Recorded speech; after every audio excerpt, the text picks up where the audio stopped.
and welcome to PlayStation Grenade. New tips and tricks are difficult to come by after 8 seasons of Fortnite Battle Royale, so I thought we'd go through all the mechanics and mini tactics which work during Season 8. Some you'll know, some you may have forgotten, and some are unique to Season 8. So if you're ready, let's do this.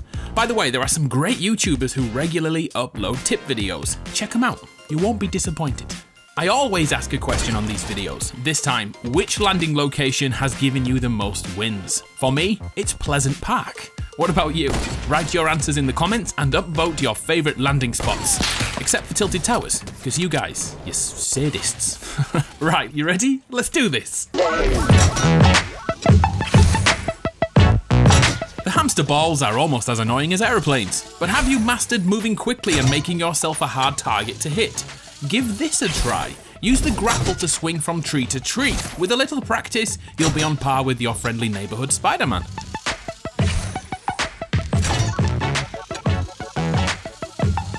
Also, many people keep forgetting that the Super Monkey Balls can climb mountains.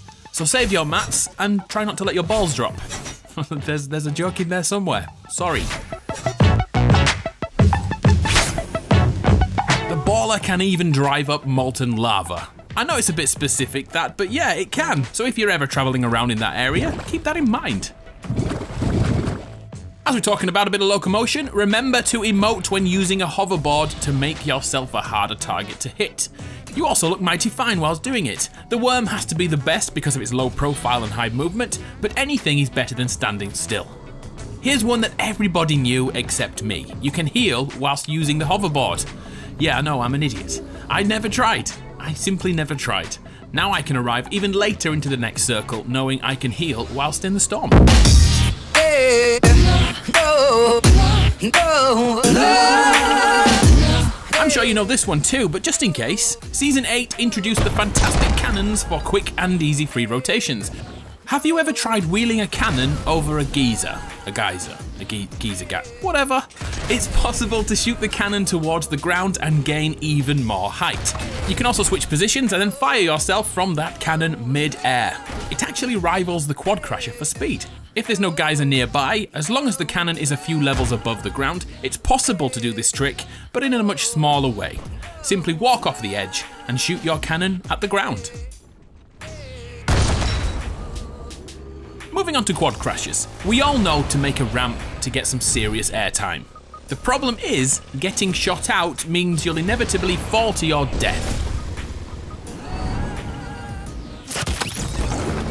Or try it over a geyser, whatever. Not only will you get better height, you'll also be invulnerable to fall damage, so if your ride is about to explode, jump off knowing you're completely safe. General updates in Season 8 see vending machines completely free to use. Try to remember as many spawn points as possible and look out for a few on each rotation. Also, when using vending machines, take a closer look at the circle behind the item. It's a timer, it shows you when it's going to switch items. I've got to admit, I had never noticed that until this week. Visual cues. A quick note about the pirate treasure bags in the themed areas. They are full of metal resources. Hit them at every opportunity you get. Another spot added in Season 8, which is great for stone resources in a matter of seconds, you can get 500, is up here on the map. There's also a few trees around if you look hard enough.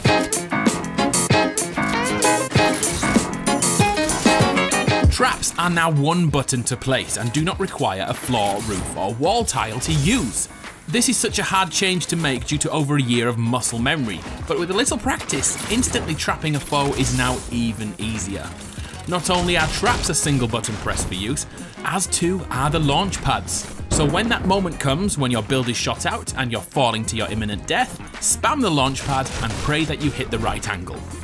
The floor isn't flat everywhere on this island, so practice hitting a ramp and launch pad almost simultaneously to prevent your death in uneven locations. I'm sure you've also been stuck in a tree at some point. Use that same tactic to prevent fall damage. It's possible to just land on a ramp, but the new technique which I've seen a lot is to use a ramp and pyramid almost simultaneously, once again, to get just enough height to stop any damage at all. I need to use this because I am stuck in trees so often. There's now a weapon that can prevent fall damage too, the flintlock pistol. It has such a kick that it will defy gravity for a split second and save your sorry life. Here's something which takes practice but is just as impressive. If you're falling to your death and you only have a turret in your inventory, use it. And if you can land on it perfectly, it will negate all fall damage. It's nothing near as easy to use as a launch pad, but you never know, it could save your life. Going back to launch pads for a moment, have you noticed the slowdown when your glider or parachute is out? The Fortnite devs change this quite often, but at present, it's painfully slow, which can see you shot full of lead before you even land. It's possible to cheat the slowdown of a launch pad. Build a roof a few tiles above the launcher, if you have time of course, and once you've done that, your head will bounce off and mess up the animation, making descending much quicker and easier. Oh, and a general point I'm sure you already know, but just in case, whether you use a geyser, whatever, redeploy or a launch pad, when you land, spam jump for a free bunny hop of speed. At this moment in Season 8, it's absurd the speed you can keep. Doing this on ice will result in absolutely ridiculous momentum. I personally can't control it, but this one could be for you.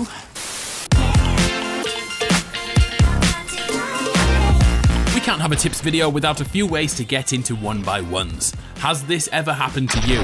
You've injured someone and you know they are one hit from death, and you spend so much time trying to get inside their build. Did you know that placing a pyramid behind yourself is possible to phase through the wall and enter the build? It's important the pyramid is incomplete and flashing this yellow colour, as once the wall is destroyed, the pyramid will instantly complete, pushing you through the next turbo build. But I really don't understand why people like to get inside other people's builds. From the other perspective, it's so easy to counter. If you see your opponent has set up this maneuver, simply get ready with your traps. The amount of players who will give you their life because they want to be Tifu. Sit back and accept the bounty. Another scenario which happens often is again when fighting a turtling foe. When you've taken their wall, a typical player will build a ramp inside to cover themselves. This can put you on the back foot as spamming their ramp can be futile, and a good player will edit out of the top of their 1x1 and gain the high ground over you. If you have a turret, think about placing it down inside their 1x1. This will instantly break their ramp and is so unexpected that you should be able to get a shot off in the panic. It's a risk reward though, you are actively giving them a weapon. Have you noticed the campfires have been updated and smoke to give away when they are being used? This will give you a clue about your enemy's position in a fight, and over time people will naturally attack any 1x1s with smoke around them. Well, this is where we can bait people. Place a campfire down and quickly reposition. If your enemy is paying attention, they will attack the campfire, giving you a free shot. Look at that, you know how to Fortnite. Also do this with permanent campfires in the game. I don't know about you, but I keep forgetting they are functional this season. So use them to bait your foes. As you already know, Season 8 uses the confirm kill mechanic to regain 50 health or shields. In squads and duos, if you down someone and have a few seconds spare, use your healing items before finishing them, the extra 50 stacks on your current health. So boost it before confirming the elimination. The ping system was added in Season 8, which has a great use, pinging items so far away you can't see what they bloody are. We've all had that moment when a golden object is in the distance and it catches our eye. We run over, risking attack, and what is it? A bloody turret. A wasted journey. We can now ping the item at distance and the pop-up will tell us what it is. Very useful indeed. When landing or repositioning with a glider, think about hitting the zip lines. We no longer take fall damage after dropping from a zip line, so attaching and then quickly dropping can see you hit the ground first and be looting before anyone else. If this is late game, this is yet another way to combat the criminally slow gliders when repositioning. Another tip to landing earlier than everyone else is to glide over the geysers, whatever, after falling from the battle bus. This will allow you to gain momentum and mobility, allowing you to land first and loot first.